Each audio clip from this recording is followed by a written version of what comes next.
Sud Radio, la table de l'été. Et vous le savez, à 11h48 régulièrement, eh bien, on prend le temps de nous arrêter sur la table de l'été.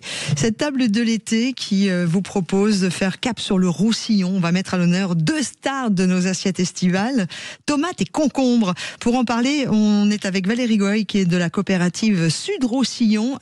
Bonjour Valérie. Bonjour. Merci d'être avec nous. Parlons un peu de cette coopérative déjà, puisque la coopérative Sud Roussillon Énergie Catalane, c'est plusieurs producteurs de tomates et de concombres.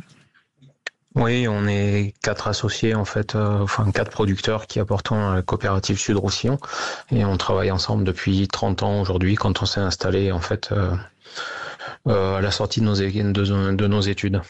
Pourquoi la tomate et le concombre sont à ce point les stars de l'été ? Surtout les vôtres en fait, parce que vous êtes de vrais producteurs français, Cocorico.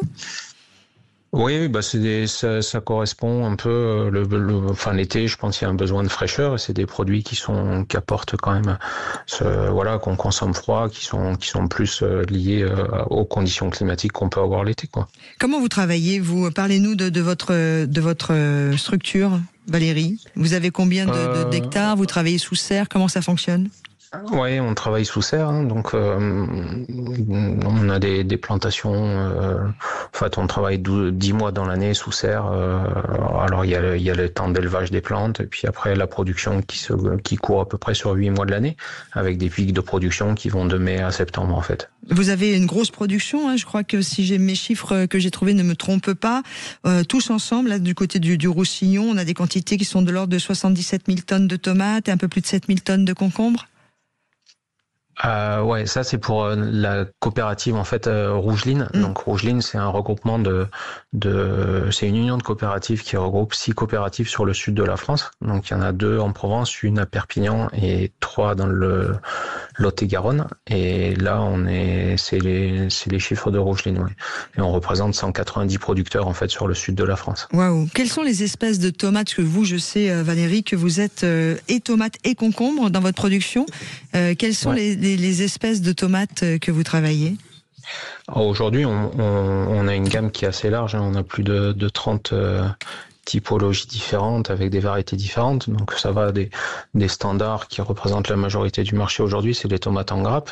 Mais on fait toutes les productions de tomates cerises grappes, tout ce qui est variétés anciens, type marmande, cœur de bœuf et autres. On a un peu tous les segments, alors qui sont produits pas forcément sur les mêmes périodes de l'année. C'est en fonction des attentes des consommateurs et des habitudes de consommation. Les pics de consommation pour les variétés anciennes, c'est plutôt l'été. D'accord. Et là, on est vraiment dans ce pic de consommation par l'été. Et quelles sont les autres tendances ? Puisque maintenant, alors, on trouve des tomates toute l'année ? Oui, quasiment toute l'année sur du produit français. Alors avec des variations de volume d'un mois sur l'autre, puisque on est quand même météo dépendant, et la lumière reste le principal nécessité en fait pour la production, pour les plantes. Si on a moins de lumière, on a moins de production forcément. Logique. Les concombres, on parle beaucoup d'espèces de tomates, on voit bien qu'il y en a plein. Est-ce que c'est pareil pour les concombres ? Alors on a 3 typologies de concombres. On a ce qu'on appelle le concombre classique, qui fait entre 300 et 500 grammes, qu'on trouve un peu partout.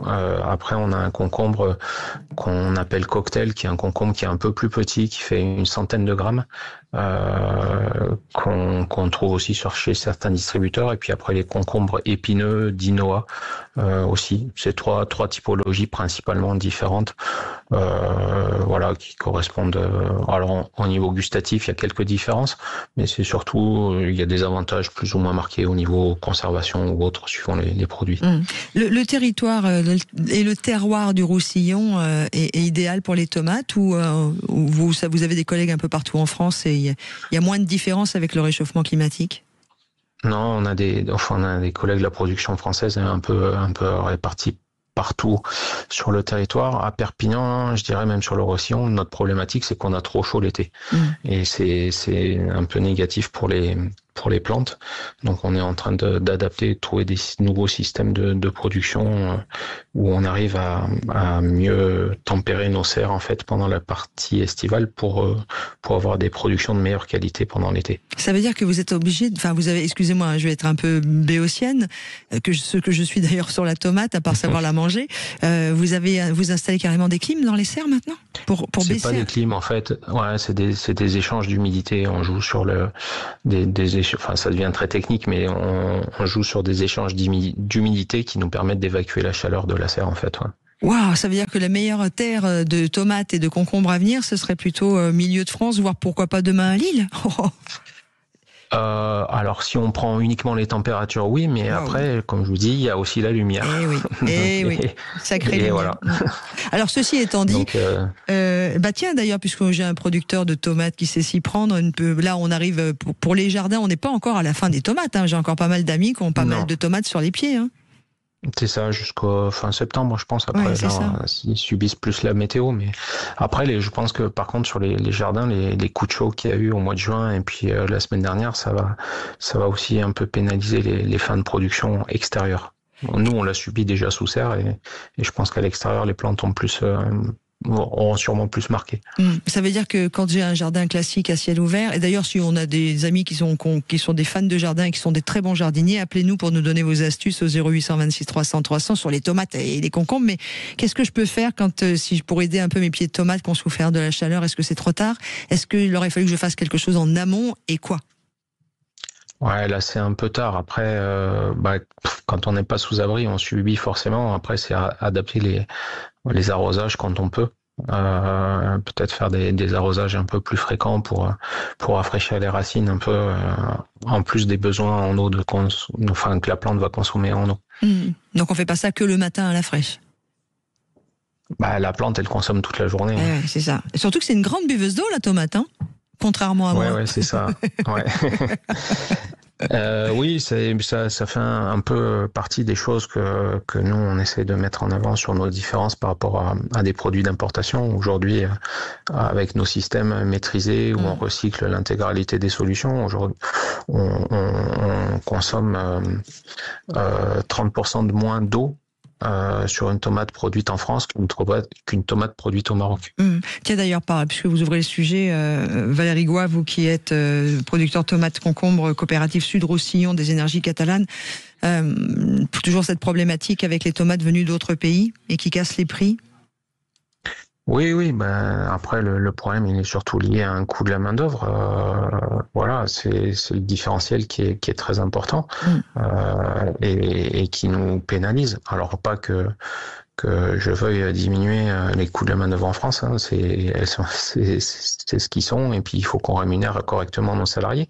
Mais c'est qu'il n'y a aucune barrière ou aucune limite à l'importation des produits venant du Sud qui ont des coûts de main-d'œuvre 10 fois plus bas que les nôtres, notamment le Maroc. Bon, en tout cas, merci d'avoir été avec nous. On pourrait faire un vrai sujet aussi sur cela et puis sur les différences de production qui existent entre d'autres pays et nos normes qui sont imposées en France également.